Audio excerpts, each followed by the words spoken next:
Today I have here with me Dr. Venura Palihawadana, and we'll be discussing a very, very distinct topic today, which is borderline personality disorder, which is not really highlighted amongst many mental health professionals.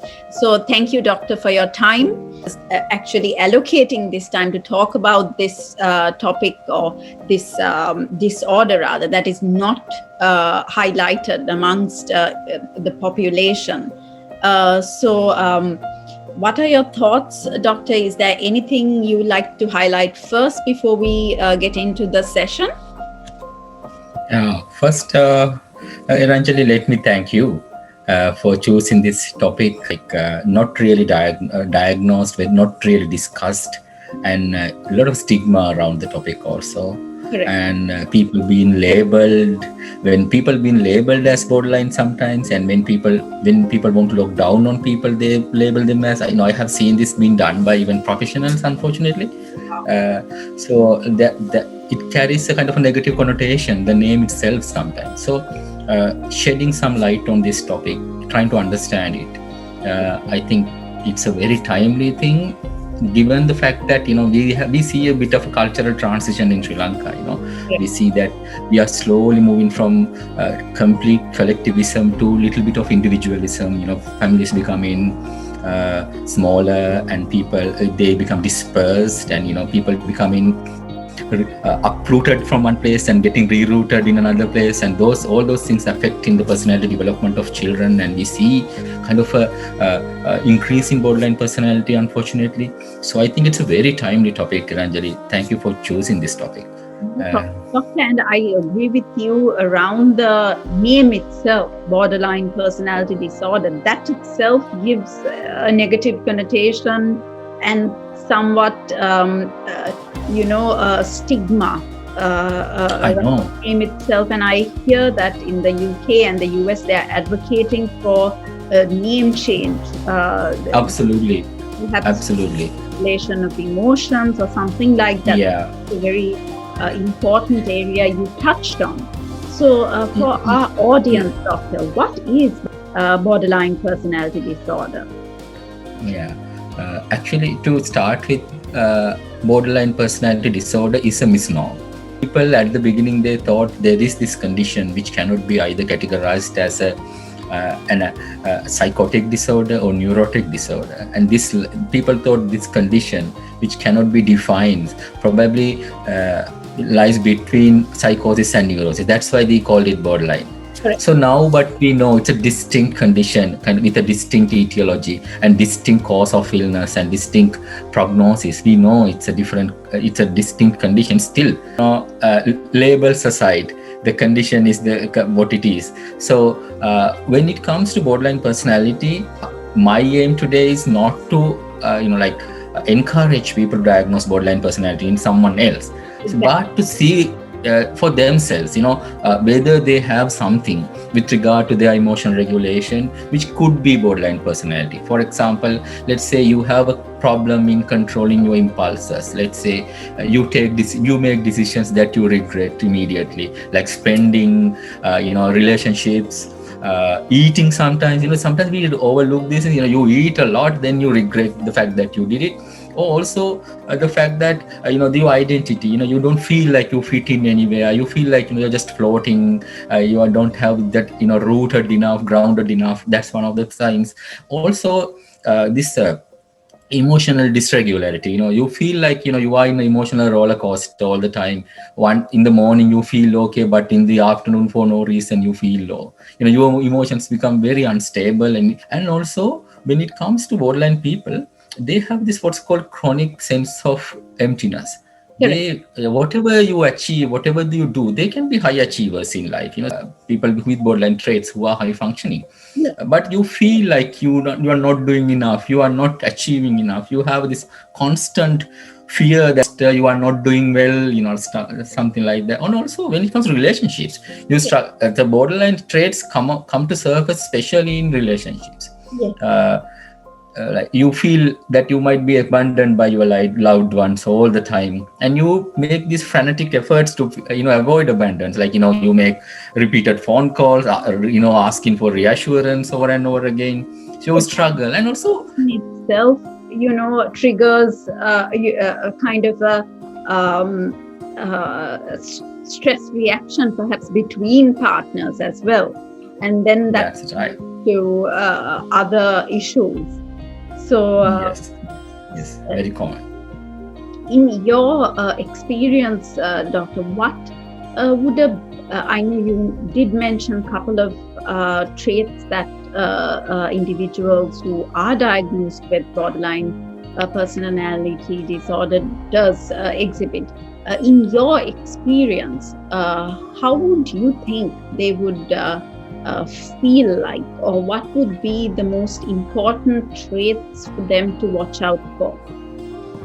Sometimes they use self-harm as a coping strategy, like punching, hitting themselves, sometimes burning, cutting, stuff like that. And also sometimes the act is not there, but the constant relentless thoughts of suicide or self-harm.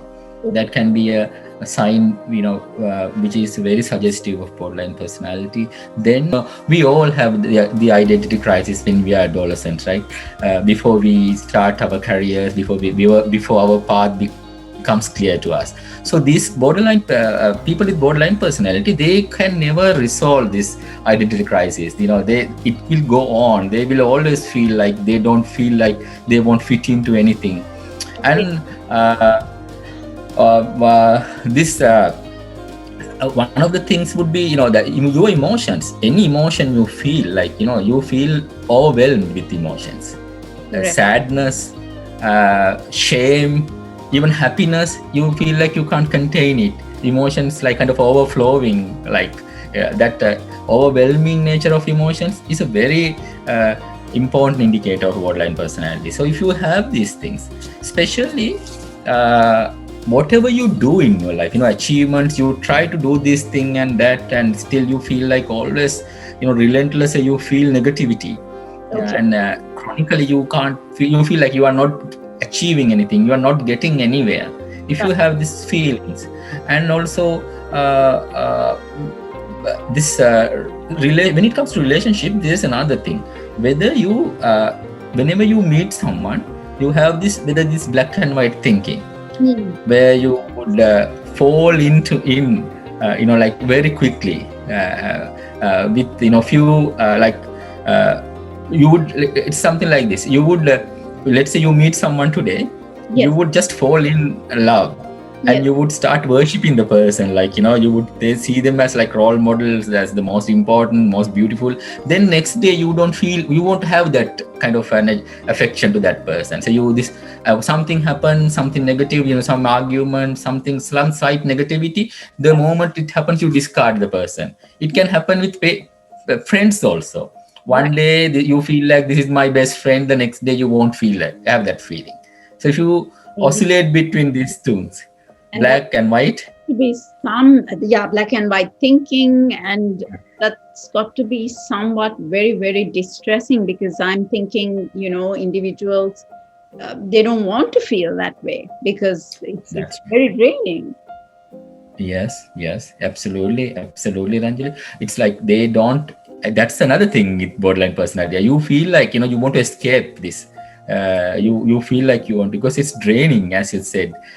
This emotional turmoil, this emotional drama they go through. Their life is actually, they move from one drama to another all the time. Like wherever they go, because of their emotional dysregulation, in small, slight thing they would feel like threatening. They would react with the defensiveness. They would react with, sometimes there can be overreactions to slight disagreement in life, because they feel inside they don't feel that great about themselves. That's the reason, you don't feel good about you, so you feel anything threatening. So they overreact, and they move from one drama to another, one catastrophe to another in life, and it's a very draining life, and it's unbearable sometimes. That's why sometimes suicide rate is a bit high in borderline people. Not big. Yeah, we'll come to that later. The risk is high. That's what That's true. Yes. And I think another reason that we cannot, or rather the DSM-5 says to be cautiously aware when diagnosing individuals with BPD when they're in their teens, because of course, teenagers are always evolving, and these could be signs of, teenage years. So it's also, then for parents to have an eye over their children, and to perhaps, in a longitudinal perspective, to be aware of these and to see if they settle down. And if not, then to perhaps get the treatment that they need as soon as possible. What are your thoughts on that, Doctor? Very, very good point, Ranjali. You raised there. Like, teenage brain, it's an evolving process. There's an evolving process. So your emotion regulation comes a bit late compared to your impulsive part of your brain. The part called the amygdala, where your impulse are generated, your emotional response, those part, the primitive part of your brain, they are developed earlier than your cortex, where you get the control of your emotions. So that's why with planning, emotion regulation, your ability to self-soothe yourself, those things come from your cortex. So that's why you see a lot of impulsive behavior in adolescents, like substance sometimes, relationships, stuff like that. So they would act without forethought. You see that. So this is why it's jumping into a diagnosis. So I'm a huge advocate of not to make a diagnosis of any psychiatric conditions. Actually, when you see them. So we have a high degree of suspicion whether this person needs help or not. Of course, we should have, but don't go into make a diagnosis, and because sometimes the diagnosis just becomes a label. Correct. But seeing that, whether someone needs help when it comes to their emotion regulation, whether there is a chronic pattern, Niranjay, like emotion regulation, whether they would resort to self-harm, whether they would resort to violence or externalization behavior, especially in males, externalizing. Lashing out, destructive behavior, those things are very common in borderline males, right? So if you see, whether in your experience, whether you see gender differences between how females and males react. Good question. Again, borderline males, research evidence says when you look at treatment-seeking clinical sample, there is a 9-1 female dominance in borderline cases. Right. But if you do a community sampling, if you go and do that in community, you would see it's 50-50. Oh. Right? So it's equal. So what happens to male borderlines? Unfortunately, there is an overlap in borderline personality and antisocial personality in males a lot. So most of the male borderline people have most of the female borderlines have internalizing behavior, like self-harm, indulgence, impulsive acts. Yeah. So males, lashing out, violence, resorting to substance sometimes. So they might end up not in psychiatric services. They might end up in prison sometime. With law enforcement authorities. So we don't see that. So and because of this overlap, sometimes antisocial factors would take over borderline factors. So they might so they might be in prison, most of them sometimes. Right? Yeah. So that is another reason we won't see them. And we know that females, the treatment seeking behavior is better in female population compared to male population. That's another reason. And especially in our cultures, males are not that great when it comes to treatment. When it comes to females, because of the mood and they're more open with it, they probably get a diagnosis of perhaps bipolar. Like you say, males get a diagnosis of antisocial personality disorder. But the real fact may be that, it's the dysregulation of emotions. And how males soothe it is through, substance abuse, binge eating and things like that, like you mentioned. So that's a very good point for the public to have an eye on, and also for parents to, kind of, and even your partner, because it could be something that, you're not aware of. And paying attention, I think, is the key. Yes, absolutely. It's just noticing sometimes, not labeling it as sometimes internal moral derangement. So we do that. We are inclined to do that, unfortunately, whenever someone is behaving in an odd way, expecting, by criticizing them, by blaming them, expecting them to change. Especially, behaviors like relationships, right? Superficial, frequent relationships, looking down on them. Some kind of looking it as some kind of a moral derangement. It's not going to help. Correct. So seeing this as a coping style, always look for the underlying coping strategy behind any behavior in your loved ones. That's what I would want to say. So you might not be able to make a diagnosis. You don't have to make a diagnosis, but see why there is a pattern. If there is a pattern of behavior in someone's life, maybe they need help. Maybe they need help. So then do something about that. Because that indicates that there is an underlying problem. So you wouldn't want the person to be at risk. So of course, then you need to get help. But I think what you're trying to say is don't label and stigmatize. But if you are, having that label, or, you put in a category along the lines of emotion, inability to regulate emotions, then do it for the purposes of treating the individual so that they can get better. Yeah, absolutely. I have seen people. I'm emphasizing on this and repeating. Probably I'm being a bit of repetitive there also, because the fact there is a reason behind that. I have seen sometimes the partners would use it as a weapon. The diagnosis. Right. Yeah, they do that, right? So unfortunately, people, when they want to look down on someone, when they want to, sometimes they would use the diagnosis as a weapon. Oh, you have this condition, you have that, that's why you are doing this. So you are the problem here. So that's something like manipulation going around that as well.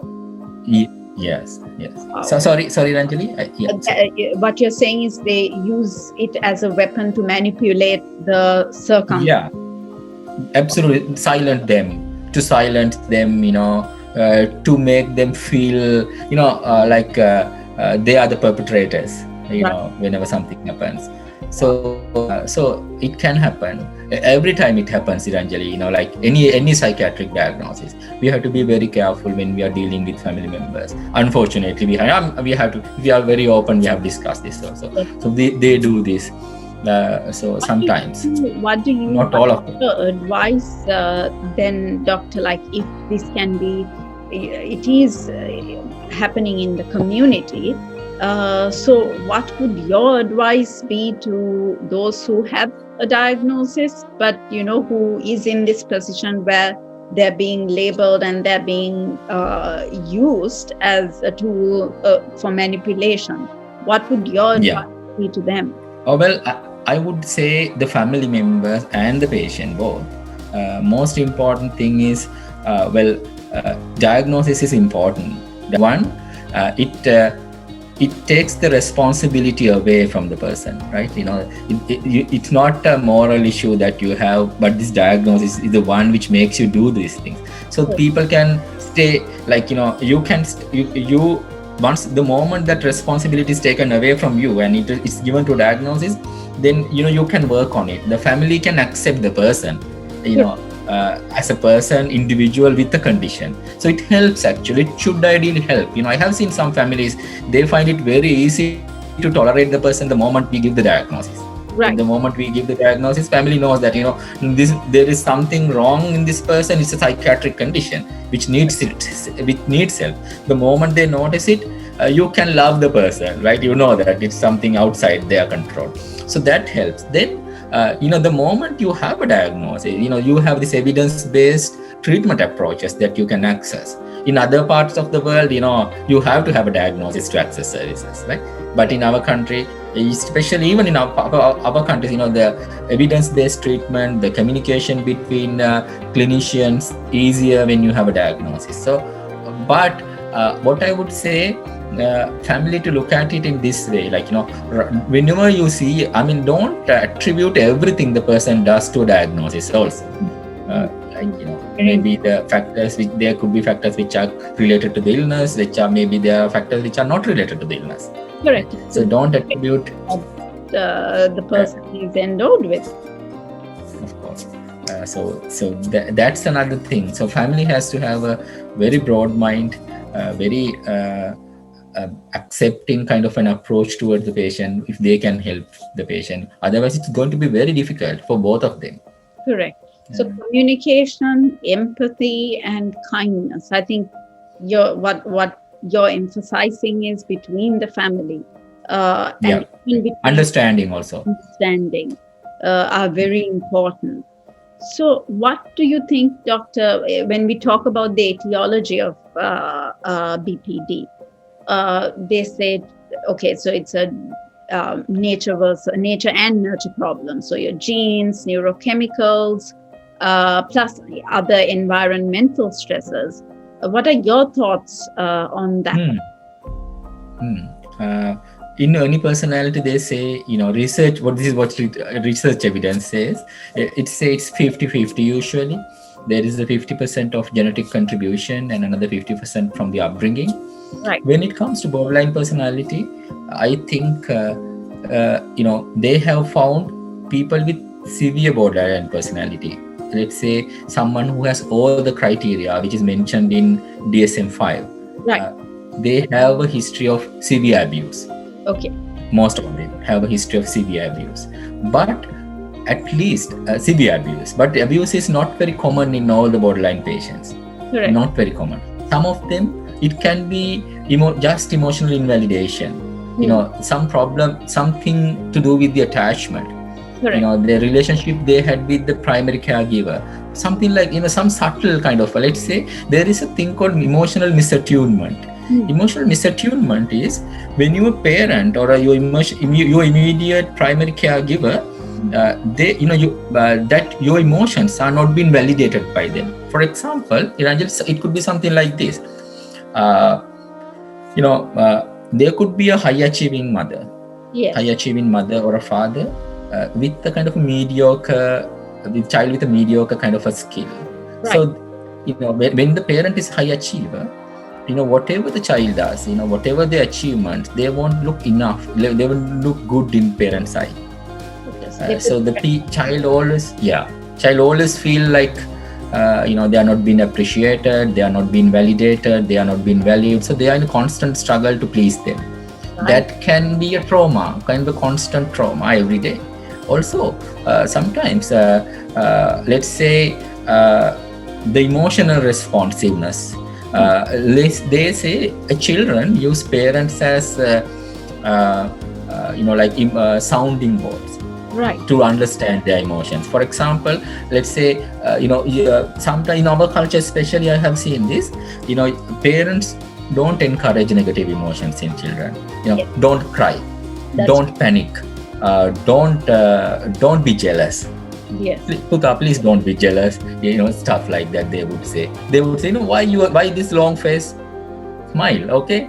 They would tell stuff like that. So they would feel people.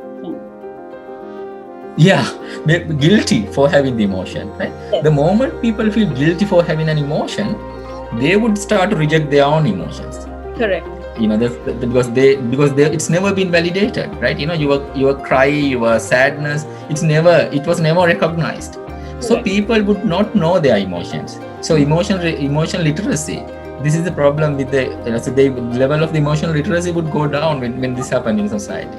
Wow. So then this can be a trauma. We don't see it. That's why whenever I see people with borderline personality, sometimes they don't give a history of very explicit kind of an abuse. Yes. But when you dig into, you see that this invalidation had happened in a kind of a constant, regular manner in their upbringing. So Yeah. perhaps the emotional illiteracy is what leads to constant reassurance and external validation from others. That's Absolutely. And also, like the moment you don't know your emotions, right? You don't know how to express it. You don't know how to so you don't know you are sad sometimes. yes, This is the thing. So because they have rejected that part of themselves for a correct. long time, so sometimes it can be exhibited as anger. Because you don't know your sadness, like because you don't recognize you are sad. So you think everything is so I'm feeling something, I don't know what it is. Maybe someone has to be blamed for this. Someone is responsible for this. So it's my partner. He's not making me happy. Something like that. So, I mean, that would explain a lot in terms of even tying it to tying the confusion to the identity or lack of identity thereof, not knowing who you are, which, I mean, I know I'm Iranjali. And you're Dr. Venura, but some people with BPD, they just don't know who they are. This is the thing. Yeah. And also another thing happens to them is conditional love. Right. When children are conditionally loved, when they are being appreciated for their achievements, when they are looked down, when they are not doing good, children believe that, to be loved, to be appreciated, to be valued, you have to keep on performing. Right. You have to keep on doing, keep on producing, keep on. So the moment that mentality happens, the value you give to the person inside, for Venura, there is no value. To Venura to have a value, I have to do something. I have to prove myself. So you don't feel, internally the development of the person would be arrested. Because I have to. So these people go and become high achievers because they have this constant need to achieve. They have this constant need to prove all the time, please people, prove their worth, work hard. They become workaholics, and sometimes they are good in multiple areas in life sometimes, but internally so their ability to feel themselves, identity, the person, the value, feel good part. That is sabotaged. Like inherent value the person has. Okay, right. That is sabotage. Right. So yes, they self-sabotage in that sense because they're constantly displeased with, not being satisfied, even though they are achieving all these things, so-called things that are perhaps giving them high self-esteem. They constantly self-sabotage themselves in perhaps other ways to soothe that inner emptiness, if you will. Yes. And no, they can't rest also. The moment they rest, they feel like they are not doing enough. So they feel guilty for being for resting, and proving, and because they don't know who they are when they are alone. Sometimes this can happen. They become like their social lives become so muddled. Like they need night outs. They need constant activity in life, just to escape from this internal self. Their inside is so painful. They need something from outside all the time to cling on to. That makes sense. Wow. Just so that we do have a positive light, or we do have that light at the end of the tunnel, just want to bust some myths. One myth is BPD cannot be treated. I think that is false. What are your thoughts on that, doctor? Well, one of the conditions which has the best curing rate, best recovery rates if you do the right thing. If I give you the figures, actually, Ranjali, they have found, you see this young lady themselves and harm themselves. You don't see so many elderly people doing that, right? Correct. So there is a recovery. There is a remission. All right. There is a remission. And natural remission also happening with brain becoming matured. Then you don't give much of a damn about things happening in the world. Of sometimes you see that things which emotionally upset you are not very important. You try to recognize it after some time in life, with experience. But therapy, if you can help them, if you can give them, if you can put them onto a kind of a structure, a therapeutic system, recovery rate is very high. And they most often prescribe dialectical behavioral therapy. Are there any medications that doctors use with, I mean, of course, it will be different to any other condition. But is it just pure therapy, or is it a therapeutic dose plus dialectical behavioral therapy? How would that work? Good question, Niranjani. Again, it's borderline people. It depends on the severity of the condition. Mild borderline personality, mild to moderate borderline personality, which do not pose a very high suicide risk or very high risk, not complicated by other conditions like another diagnosis, substance. They don't need much of a structured therapy like even DBT they don't need. Okay. They don't. So this is what we are working on at the moment. Actually, I'm trying to work on in Sri Lanka actually. So we are trying to have a model. Actually, we are developing a model right now. If you can provide them, some kind of a containment, some structure. It's called a proactive approach. Right. Because the system is very reactive when it comes to borderline patients. Because they would only they are scared of them. That's why people, because you don't have the competence to deal with them, they are scared. So whenever they come to a hospital with a self-harm, self-cut or poisoning, only they would attend. Otherwise they won't look at these patients. Only when they can't escape attending, only they would attend. But this approach is going to make their condition worse. So you have to kind of a proactive approach where you reach out to the patient. The clinicians are scared of the borderline patients. Of course. They generate you they challenge you to your core. This is the thing. So if you are not doing, I remember when I had my training in Australia, I worked in the biggest personality disorder center there actually. My supervisor said, he said, I used to hate borderline patients with a passion. Wow. He said. So, if you are not really good in dealing with them, they can create a sense of helplessness in you. Right. If you are a therapist.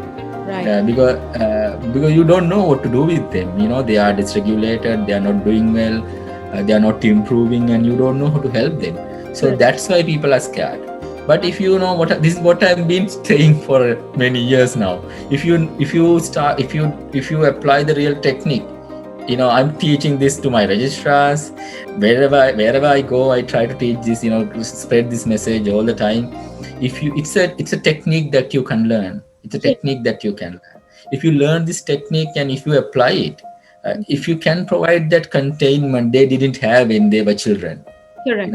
Some structure which owns them in a way, and it has to be a proactive system where the system would reach out to them before they seek help. Right. Constantly regular reaching out and constant follow-up method. Right. If you can provide that stability to them, they will be stabilized. And there should be a crisis management plan, what to do with during a crisis. And there are things called brief short-term admissions. For example, let's say I'm a borderline patient. If I become, let's say I had something with my mother, I had an argument and I feel now, I might do something stupid tonight. Yes. So I should be able to go and get an admission, short-term admission before I do something. So that kind of approach. Okay, so that's brilliant. Wow.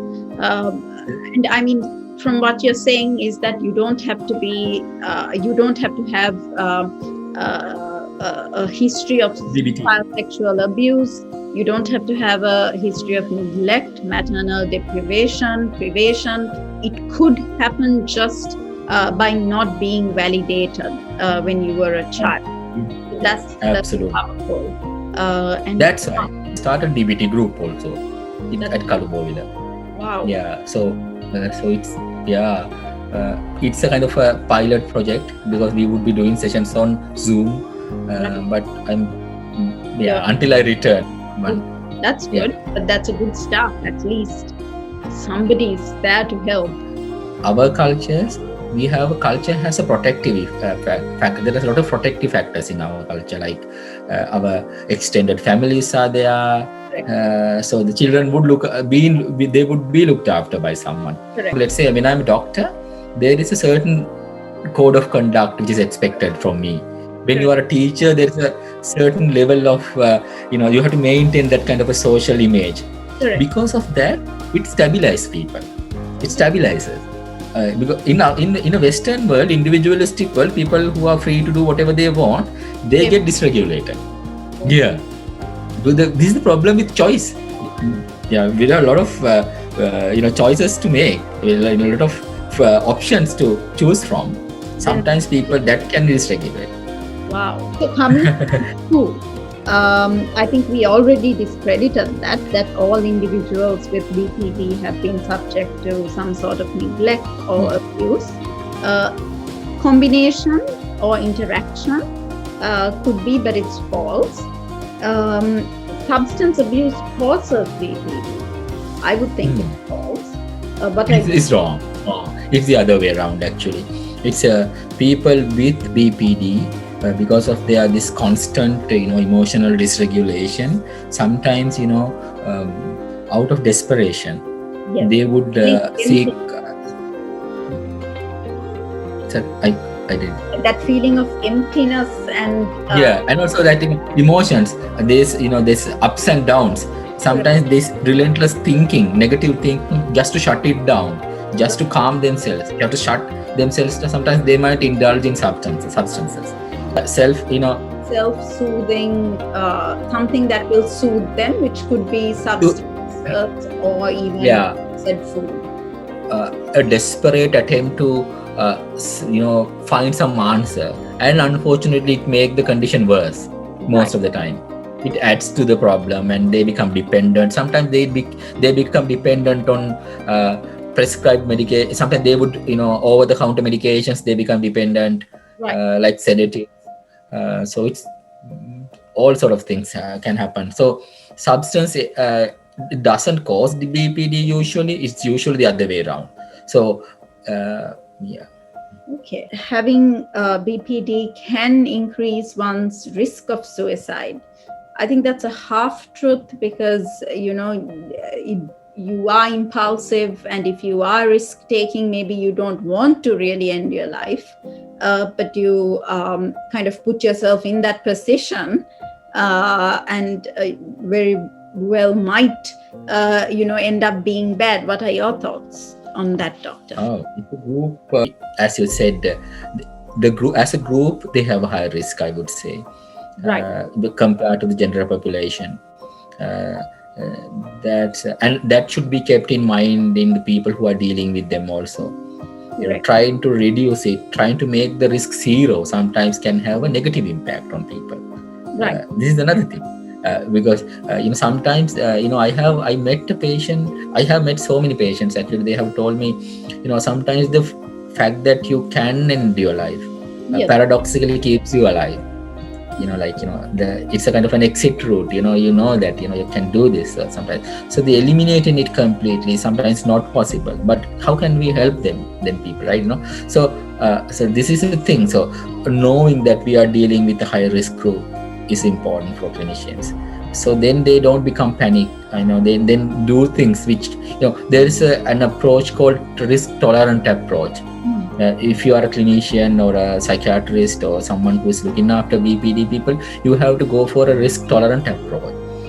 Then only you can, because ultimate recovery, Ranjani, in BPD comes from self mastery. So from your ability to self soothe. From your ability to self-regulate emotions. That cannot be encouraged if you can't tolerate risk. You have to, clinicians should be able to, hold back and tolerate risk and wait for the person to improve. Otherwise, you would take over their decision making, because you can't tolerate risk. Sometimes, you would admit patients without their will or without their compliance or without their agreement. You might forcefully admit the patient, do things without their consent. You might get the family over involved to look after the patient because you can't tolerate risk. So your ability to tolerate risk, your ability to notice that, I am dealing with a high risk person, knowing the fact that, your ability to maintain that, the thought, you might, this is high, I'm doing something high risk, but, only way to help this person, giving the responsibility back is to tolerate the risk. That's powerful. So what you're saying is this risk tolerance approach should be inculcated in the clinicians and also made aware to the patient as well, so that it's yes. Absolutely. This is why I'm doing this. I know you are struggling, but I'm not going to make the decision for you. I'm not going to make things better for you in your life. Things might be, but I'm going to, it's like they say, a person with BPD, their brain is like a car which has a hyper function in accelerator and hypo function in brake. That kind of a car. So clinician's role actually is not to be in the driving seat. Correct. They would be in the next seat adjacent to the driving seat. Right. They would be traveling with the patient, helping them along the way. Right. Not to take over their life, not to, take over the responsible for their life. Very good. So your ability to do that is very important if you want to help this group of people. That's powerful. Otherwise, we do damage. We damage them rather than helping them, and that's happening all over the world. Not in Sri Lanka, just Sri Lanka. People are over-treated, sometimes admitted without their consent. Their rights are violated. That itself, Doctor, is just so powerful what you said. So in your opinion, how can we help individuals who are perhaps diagnosed with BPD? How can they be treated effectively? I would say first, to make a diagnosis is very important. So seeing, we have psychiatrists now in every, almost all the major hospitals, from district hospital, base hospital, teaching hospitals. So please, if you walk in, they would, if you walk in, there would be a clinic probably every week or every month, and there is no waiting list in our country, fortunately, so you can see them within 1 week. And if you see, proper diagnosis is very important. Right. First, what do I have? What is this condition? Right. So once you have it, then sometimes this is another thing I want to emphasize. Some borderline patients I have seen, a very good psychoeducation, just one-off psychoeducation, where you tell them this is what's happening, this is the reason behind your behavior, your this constant struggle, behind the constant struggle, this is the psychological principles behind that, and this is the way you can seek help. There are a lot of online resources, reliable ones, but don't do it on yourself. If you don't do a Google search on borderline personality, you would come across a lot of unscientific data. So if you meet a psychiatrist, or if you get the right psychoeducation, that itself, family and patient education, sometimes that itself is enough for them. Right. I have seen it's like, a quenching a thirst that they had for a long time. Now having an answer for this, having a reason behind their behavior, having access to those resources. One of the resources communication, coupled with communication, and like you said, understanding, and psychoeducation, that would be great as a sometimes that's enough. Then being them in on service, as I earlier said, not to have a very rigorous kind of a follow-up, but kind of a proactive kind of a follow-up, where they feel connected with the clinician, regular contact with them. That kind of approach would be enough for most of the patients. Right. At least 80% of patients, that would be the case. Right. But for severe cases, unfortunately, severe borderline patients who have all the criteria in DSM-5, as I said, they need more rigorous, more intensive treatment like DBT. And pharmacotherapy also is important sometimes, as an adjunct therapy. Right. we are at the moment we are trying to establish a DPT group. Right. At Colombo South Teaching Hospital. So it's I haven't seen a lot of people who are competent in treating DBT also, unfortunately, in the country. No, there are not many counselors, psychologists, not many. There are people, but sometimes, because it's very important to like, I would suggest for the moment, educating yourself and is very important, because sometimes if you seek help from the not from the correct route, that can have a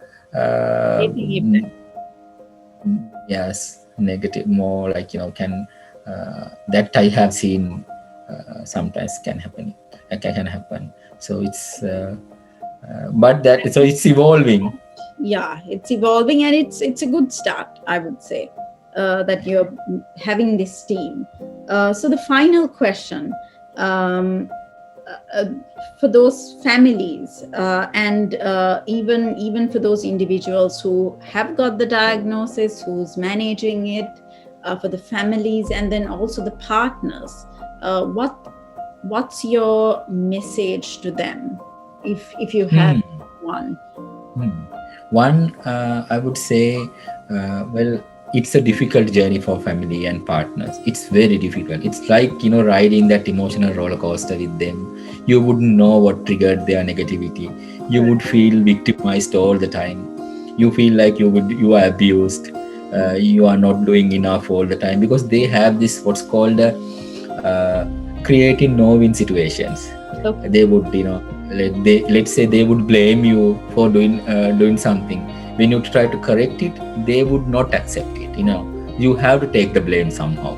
So because this is the problem with borderline people with borderline personality. Whenever, like, when something goes wrong, they taking responsibility for that is very difficult for them, because that creates a lot of negativity which is related to their childhood, where they were wrong, where they were abused, where they were told that they are not doing enough, being enough. So if they accept the fact that they are wrong, it will create a lot of negativity in them. So they need to find a scapegoat. They have to. So the family would feel abused, rejected, blamed all the time, victimized. So it's a difficult journey. It's a difficult journey, but try to understand this from the person's perspective. Why this behavior? Always, even not just for borderline people, but always, whenever you have a dispute with a family member, try to understand the behavior from the underlying psychological, dysregulation, any fears or any insecurity which causes, and also seeking help for you is also very important.